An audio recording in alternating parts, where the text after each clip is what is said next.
Hello, hello, hello. I'm back.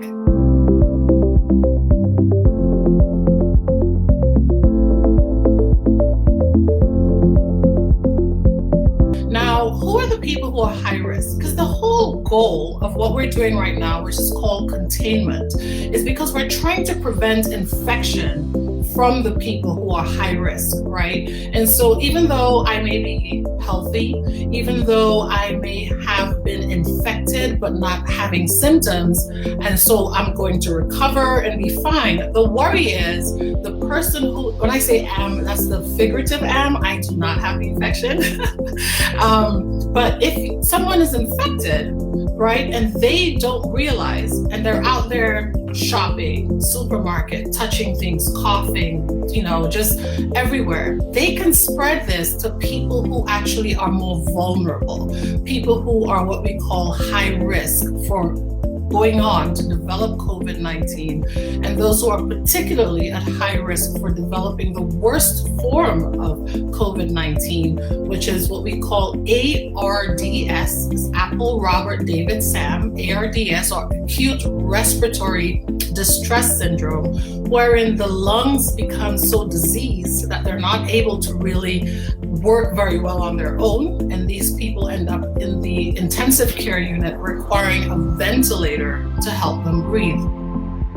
And of course, if someone's on a ventilator, it then becomes tricky because not everyone might get off a ventilator, and it can also put a lot of strain on the heart, which if it's working very hard, and someone who maybe already doesn't have a very strong cardiovascular heart system, it can stop working. So the whole goal here is to protect those people. We're protecting those people who are at high risk for developing COVID-19, particularly the worst type of COVID-19 disease, which is acute respiratory distress syndrome requiring hospitalization and intensive care unit admission.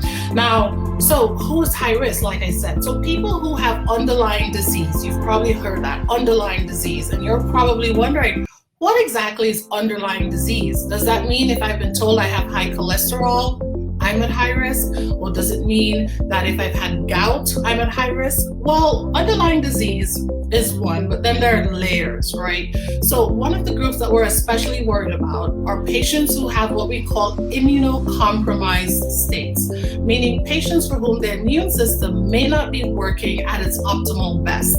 And for some patients, that's because of diseases like autoimmune disease and things that actually cause the immune system to be dysfunctional. But there are also patients who are on medications that have now compromised their immune system, meaning it's not working at its exact normal state. And so they're also usually not able to respond to infections, particularly infections such as certain viruses, as well as you, someone who is otherwise healthy, might be able to respond.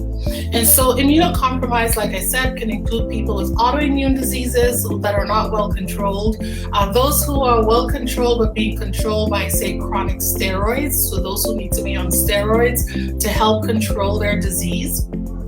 Patients with diabetes, particularly those whose diabetes are not very well controlled, are at risk.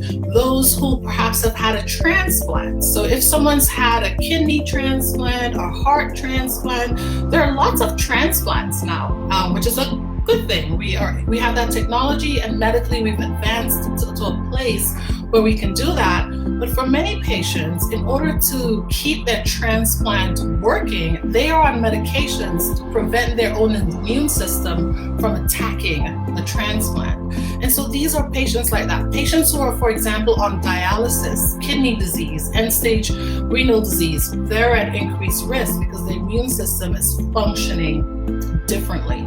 Patients with HIV/AIDS, particularly those who are either recovering from AIDS, undiagnosed, or if their treatment for their HIV is suboptimal, they may be immunocompromised. So these are the people we're talking about, people who are on chemotherapy. Their immune system is being manipulated, regulated to help them beat the cancer, but in turn, it may not be very good at helping them recognize the disease. Patients with sarcoidosis, lupus, rheumatoid arthritis, these are all patients who have autoimmune diseases which can alter their immune system. And so I'm not saying this to be alarmist, it's more to give you a sense of who is high risk. People with lung disease, and that includes people who have a history of asthma, particularly if you're someone with asthma who's needed to be hospitalized in the past, you should take this seriously. And if you're having symptoms, contact your doctor, don't minimize it. If you're someone with chronic obstructive pulmonary disease or COPD, that's another group of patients for whom they should be concerned. And if you're a caregiver for such a patient, take it seriously. If you're a family member sharing a house, dwelling space, greeting, meeting space with such a person, take it seriously. Likewise, if you are a smoker, so a chronic smoker, particularly someone who perhaps smokes as much as a pack a day or more, then there are changes that happens in the immune environment within your lungs. You should take this seriously, okay? I'm not going to use this as an opportunity to talk about why you should quit smoking. This is more to tell you, if you are a smoker, you know yourself, then take this seriously, take precautions. And we'll end this with the precautions today, so don't worry, we'll get to that.